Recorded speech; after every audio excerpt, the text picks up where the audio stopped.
네, 중국 상해종합지수가 3,000선마저 이탈을 하면서 정부에서 강한 부양책을 다시 한 번 더 내놨습니다. 지준율과 기준금리 인하, 이런 강한 정책에도 불구하고 글로벌 증시 생각보다는 상당히 미미한 반응을 보여줬는데요. 자세한 부분들 확인을 해보도록 해야겠죠? 네, 이런 경기 부양책들이 앞으로도 실질적으로 경제를 살릴 수 있을지 확인해 보도록 하겠습니다. 오늘도 MTN의 김종효 전문위원과 함께합니다.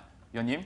지금까지 추이로 놓고 봤을 때 이 강력한 조치로 인해서 단기 반등을 있을지 몰라도 중국 증시 전체를 살리기에는 역부족이다라고 봐야 될 것 같고요. 또 하나 우리가 잊지 말아야 될 것은 중국 증시의 이러한 급락이 중국 경제에 분명히 악영향을 주지만 중국 경제에 정말 목을 매달 수밖에 없을 만큼 그렇게 큰 충격을 주느냐에 대해서는 저는 동의할 수 없습니다. 서유럽이나 미국과 또 한국과는 경우가 다르다라고 봐야 되겠죠. 특히 서유럽이나 미국 같은 경우에는 전체 자산의 50% 이상이 이런 금융자산으로 이루어져 있기 때문에 뭐 금리, 주가, 환율 이런 것들의 변화에 굉장히 민감하게 타격을 받지만 실제로 중국은 주식 투자하는 사람들이 일부에 불과하다라는 점 그리고 전체 경제에서 차지하는 비중도 아직까지는 상대적으로 낮다라는 점도 생각해 봐야 되겠죠. 그래서 증시만을 살리기 위해서 뭐 이런 대책을 내놨을 가능성은 작고요. 그렇다면 현재 이 지준율과 금리를 동시에 내린 조치가 오히려 어느 쪽에 영향을 미칠지 살펴봐야 되는데요. 준비된 그림을 보시죠. 준비된 그림을 보시면 최근 중국 증시가 폭락하고 있는 구간에서 올라가고 있는 자산이 있습니다. 바로 베이징이나 상해를 중심으로 일선 도시의 부동산 가격은 폭등하고 있는데요. 나머지 도시에서는 일어나지 않고 있습니다. 그래서 2, 3선 도시는 상대적으로 제한적이고 1선 도시만 올라가고 있다는 거죠. 그러니까 현재 이 조치는 아마 향후 부동산 시장을 추가적으로 과열시킬 가능성, 그것도 1선 도시들의 부동산을 추가적으로 과열시킬 가능성이 좀 남아있다라고 봐야 될 것 같고요. 그다음에 지금 중국은 이미 유동성을 공급하고 있습니다. 뭐 RP 방식으로 공급을 하든 직접 공급을 하든 어쨌든 유동성을 꾸준하게 시장에 공급하고 있었거든요. 그래서 추가적으로 더 강력한 뭐 유동성 공급 정책이라든지 이런 부분들을 쓸 가능성은 작고 오히려 해외로 빠져나가는 자금들을 만회하기 위한 그 빈자리를 메우기 위한 유동성 공급 정책은 앞으로도 추가적으로 좀 더 이어질 수 있다라고 봐야 될 것 같고요. 다만 중국의 이제 PMI, 기업 부분의 이제 주요 심리를 볼 수 있는 PMI라든지 그다음에 PPI 그리고 기업 이익 같은 것들이 계속 줄 하향되고 있는 상황이기 때문에 중국 증시는 큰 폭의 반등을 시도하기에는 쉽지 않다. 이렇게 보시는 게 좋겠습니다. 그래서 현재 급격한 하락 추세는 뭐 잦아들 수 있겠지만 현재 구간에서 가장 중요한 것은 그러면 지난 상반기처럼 탄력적인 반등을 할 수 있느냐? 그 부분에 대해서는 노라고 대답하겠습니다. 네, 중국의 유동성 공급은 당분간 지속될 것으로 파악을 하고 있습니다. 중국 증시에만 포커스를 맞춘 게 아니라 부동산을 비롯한 중국 전체 경제에 대한 우려감이 커졌기 때문에 그에 대한 지속적인 자금 공급으로 파악을 하고 계시는데요. 어쨌든 이런 강한 정책에도 불구하고 유럽에서 상승 탄력을 받다가 미국 시장에서는 그 흐름이 미미해졌습니다. 왜 그런 걸까요? 네, 미국의 지표가 너무 좋습니다. 지금 뭐 실물 지표, 특히 부동산 지표들의 흐름이 너무 좋다라는 거죠. 고용 지표 좋은 건 다 아는 사실이고요. 지금 물가 하나만 놓고 보게 되면 지금 구간에서 과연 금리를 올릴 수 있느냐 이렇게 생각해 볼 수 있지만 그 외 지표들도 너무 좋아지고 있다는 거죠. 특히 주택 지표인데요. 준비된 그림을 보시면 지금 기존 주택 판매인데 거의 예상치대로 착착 나오고 있습니다. 그래서 미국의 경제가 뭐 여러 가지 부분을 종합적으로 고려해 봐야 되겠지만 물가만 보고 결정할 거냐 아니면 고용과 뭐 주택 시장, 뭐 소비 나머지들을 모두 보고 결정할 거냐 이 부분에 있어서 여전히 시장에서는 우려가 좀 있다라고 봐야 되겠죠. 그리고 케이스 실러 주택 가격 지수도 좋은 모습이어서 현재 지금 과거 2006년도에 버블의 거의 80%를 회복했거든요. 미국 주요 도시, 특히 서부 도시들은 이미 위기 때 가격을 모두 회복했고요. 그다음에 이제 동부 쪽 도시들도 최근에 올라가기 시작하면서 전체적으로 위기 때 가격을 많이 비트하고 있다라는 거죠. 그러니까 이런 관점에서 실물 경제가 돈도 좀 들어오고 좋아지고 있는데 과연 금리를 9월달 올리지 않을까 이런 의구심이 다시 한번 나타났고요. 그러다 보니까 오늘 최근에 계속 내리기만 하던 미 국채 수익률이 급반등했습니다. 그래서 현재 최근에 내린 걸 고려해보면 오늘 오른 건 아무것도 아니지만 오늘 오름폭 자체가 작지 않았거든요. 그리고 아까 말씀드렸다시피 현재 구간에서 우려하고 있는 것은 미국이 여전히 이렇게 유동성을 옥죄할 것인가에 대한 우려인데 이런 부분들이 부각이 되면서 전반적으로 내렸다라는 거죠. 그런 관점에서 보면 블룸버그에서 나타나고 있는 전문가들의 미 금리 전망이 여전히 9월 달이라는 점과 현재 개선되고 있는 여러 가지 지표들의 흐름을 고려해 볼 때 시장에서는 여전히 끈을 놓지 않고 있다. 즉 중국이 부양책을 내놨는데 미국은 여전히 긴축의 끈을 쥐고 있다면 이거 중국의 경기와 관련된 부담감과 함께 유동성 축소에 대한 부담감을 여전히 안고 갈 수밖에 없다라는 측면에서 미국 증시가 장 후반에 빠르게 되돌린 것이 아닌가 이렇게 이해해봐야 될 것 같고요. 역시 미국 증시 내에서 투자하는 사람들에게도 최근에 자신감이 없다. 그래서 공매도가 장 후반에 급격하게 늘어나고 그 공매도를 받는 과정에서 추가적인 매수, 저가 매수가 들어오지 않고 있다는 점이 가장 큰 특징이라고 보여집니다. 역시 전반적으로 시장을 움직이는 G2 글로벌 국가이기 때문에 이것을 중점적으로 설명을 해주셨는데요. 그런데 또 하나의 리스크로 꼽히는 것이 바로 신흥국 시장의 상황입니다. 이 부분에 대해서는 우리가 우려할 만한 것이 있을까요? 네, 있습니다. 지금 중국 같은 경우에도 일선 도시들의 부동산만 계속 불타오른다면 지금 현재 하고 있는 유동성 정책을 지속할 수가 없습니다. 왜냐하면 중국 정부 입장에서 가장 경계해야 되는 게 자산 버블이거든요. 자산 버블이 깨지면서 만약에 경제에 악영향을 주고 이것이 전반적인 소비까지 침체시키는 역할을 낳는다면 중국의 성장률은 아무리 AIB를 비롯해서 서부대 개발을 한다고 하더라도 7%를 맞출 수가 없거든요. 그래서 이런 자산 버블을 경계하기 때문에 일선 도시의 추가적인 부동산 가격 상승은 아마 경계의 목소리가 높아질 가능성이 있는데요. 준비된 그림을 보시면 지금 중국만이 문제가 아닙니다. 이머징 국가 중에서도 지금 대외 부채가 늘어난 국가가 상당수 많다라는 거죠. 특히 중국이 많이 늘었다가 최근에 줄고 있고 중동도 비교적 많이 는 상황이고요. 그다음에 신흥국 채권을 지금 보면 산업별로 봤을 때 금융업종과 함께 에너지, 소재 쪽으로 굉장히 집중되어 있거든요. 그러니까 최근에 이들 업종이 왜 깨지고 있는지가 명확하게 드러나는 거죠.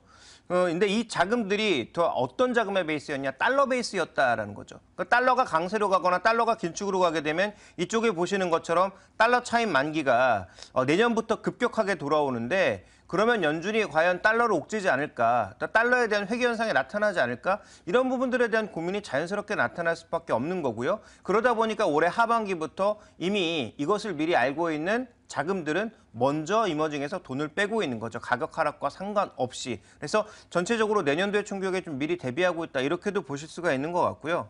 그다음 또 하나, 지금 중국은 일선 도시의 상승이 문제라면 아시아에서는 인도네시아와 지금 인도의 주택가격 상승이 너무 가파르게 진행되고 있어서 이쪽에서 뭔가 버블이 터지지 않을까 좀 우려가 되는 부분이고요. 그다음에 멕시코라든지 터키 같은 국가들도 지금 부동산 가격의 상승이 너무 가파르다라는 거죠. 그러면 지금 현재 나타나고 있는 건 일종의 유동성 리스크인데 이 유동성 리스크가 신흥국을 중심으로 자산 버블 리스크로 바뀌면 이것 좀 심각해질 수 있다라는 것입니다. 아직까지 그 정도까지 간 것은 아닙니다만 현재의 상황 그리고 계속 달러 차입 베이스들이 청산되고 있는 현재 캐리 트레이드 청산 추이를 놓고 봤을 땐 그렇다라는 것이죠. 그래서 이게 만약에 리스크의 성격이 바뀌면 지금 말씀드렸다시피 신흥국에서 나타나고 있는 리스크가 유동성 축소 리스크에서 자산 버블 리스크로 바뀌면 그땐 얘기가 달라진다라는 것입니다. 그래서 이런 부분들을 우리가 좀 주의해 볼 필요가 있다고 보고 있습니다.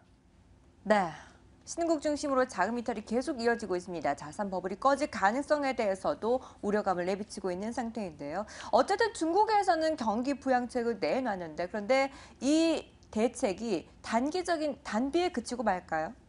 네, 아무래도 좀 그렇게 보고 있습니다. 단기 흐름 자체는 뭔가 좀 자극을 줄지 몰라도 중장기적으로 경제 회복을 위해서는 좀 더 많은 노력이 필요하다. 그리고 하반기에 AIB를 비롯해서 중국이 과연 1대1로를 어떤 식으로 추진하느냐, 또 이 추진 속도를 얼마나 빨리 가느냐, 이 부분에 달려있다라고 보고 있기 때문에 결국은 미국과 선진국이 지금 중국을 도와서 뭔가 같이 가지 않으면 혹은 중국 외에 다른 이머징이 좀 범위가 큰 이머징, 예를 들어서 브릭스 국가의 연합 이런 쪽에서 추가적으로 지금 미국의 줄어드는 유동성에 대한 우려를 덮을 수 있을 만한 그런 과잉 유동성을 공급하지 않으면 아마 시장은 계속 흔들릴 가능성이 좀 높다라고 봐야 될 것 같고요. 결국 인민은행이 얼마만큼의 신뢰도를 주면서 글로벌 시장의 유동성을 공급할 것이냐 이 부분에 향후 추이를 좀 맞춰봐야 되겠다. 그렇다면 전략적으로는 아직까지 너무 공격적으로 접근하기보다 단기 트레이딩 정도, 여전히 좀 보수적인 전망, 아니면 장기 분할 매수 정도의 전략이 필요하지 않을까 이렇게 보고 있는 것이죠. 역시 이번 중국 인민은행의 신뢰도와 또한 단기 지속성에 대해서 역시 짚어주셨습니다. 여러분들도 좀 큰 그림에서도 볼 필요가 있을 것 같고요. 그리고 앞서서 저희가 오늘의 포인트에서 국내외 금융주들 함께 살펴봤는데 먼저 미국 금융업종의 최근 조정 이후부터 좀 설명을 해주시겠어요? 네, 굉장히 이제 가파르게 진행되고 있습니다. 준비된 그림을 보시면 미국 은행업종 주봉인데요. 최근 이제 2주간 빠진 것이 2년간 오른 것을 모두 잡아먹었다라는 거죠. 그럼 왜 이렇게 급격하게 빠지고 있느냐? 미국은 현재 장단기 스프레드가 줄어들고 있다도 얘기가 되고 있습니다만 전 장단기 스프레드보다는 신용 스프레드를 더 주목해야 된다고 보고 있습니다. 장단기 스프레드는 지금 9월 달에 단기 금리를 올릴 것 같아서 2년물은 올라가고 10년물은 떨어지면서 장단기 스프레드가 이제 움직이고 있는 건데요. 이거 어떻게 보면 자연스러운 흐름으로 이해해 볼 수 있지만 지금 미국 내 신용 스프레드는 상대적으로 신용도가 떨어지는 B등급의 금리가 굉장히 빠른 속도로 올라가고 있습니다. 미국의 실질 금리가 올라가고 있는 측면에서 상대적으로 이제 낮은 그 신용도가 낮은 그런 업체들의 금리 상승 속도가 더 빨라지고 있고 이 스프레드가 넓어지고 있다는 것은 그만큼 신용 리스크, 크레딧 리스크가 존재한다라는 거죠. 일부 기업을 중심으로 특히 에너지 기업들을 중심으로요.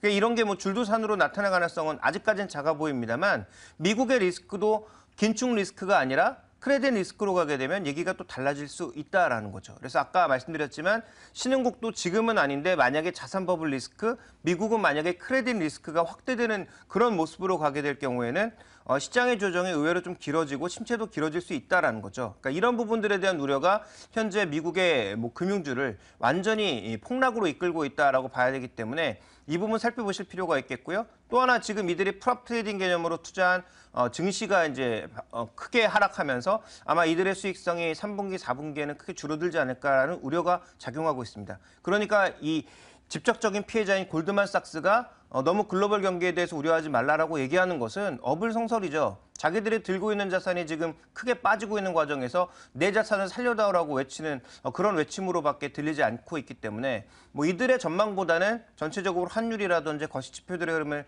좀 더 살펴보는 것이 현실적이지 않나 이렇게 좀 보여지고 있습니다. 네, 신용 스프레드가 압박을 당하는 것이 금융시장 전체적으로 짓누르는 양상을 보여주고 있습니다. 그렇다면 국내 금융산업에 대해서는 현재 어떻게 평가하고 계시나요? 네, 일단 뭐 주변 여건들을 좀 살펴볼까요? 준비된 그림을 보시면 뭐 원화의 약세가 이어지고 있는 국면이고요.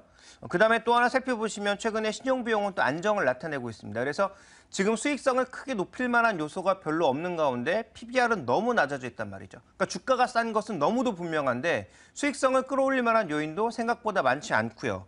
그다음에 최근에 이제 기업과 가계대출을 보시면 기업 대출은 상대적으로 취약한 중소기업들 대출만 늘고 있고 그다음에 가계대출 쪽을 보시면 지금 신용대출을 중심으로 증가하고 있거든요. 그러니까 그동안은 대출이 늘어도 해지율이 안정적이다. 그리고 실제로 이제 돈 안 갚는 사람들이 줄어들고 있다. 고정이야 여신이 줄고 있다라는 관점에서 나쁘게 보지 않았는데 이게 이제 경기 흐름에 따라서는 증가할 수도 있기 때문에 이들 종목에 대해서는 싸기 때문에 단기 트레이딩은 언제든지 가능하다라고 보여지나 중장기로 매수하기 위해서는 아직도 시간이 좀 많이 필요해 보인다. 그렇다면 은행주 내에서도 상대적으로 수익성이 좋은 뭐 BNK 금융지주라든지 아니면 뭐 상대적으로 좀 그래도 괜찮아 보이는 뭐 일부 종목들, 대표적으로 뭐 기업은행이나 뭐 신한지주 이런 종목군들로 최대한 종목을 압축해 볼 필요가 있다. 이렇게 말씀드리겠습니다.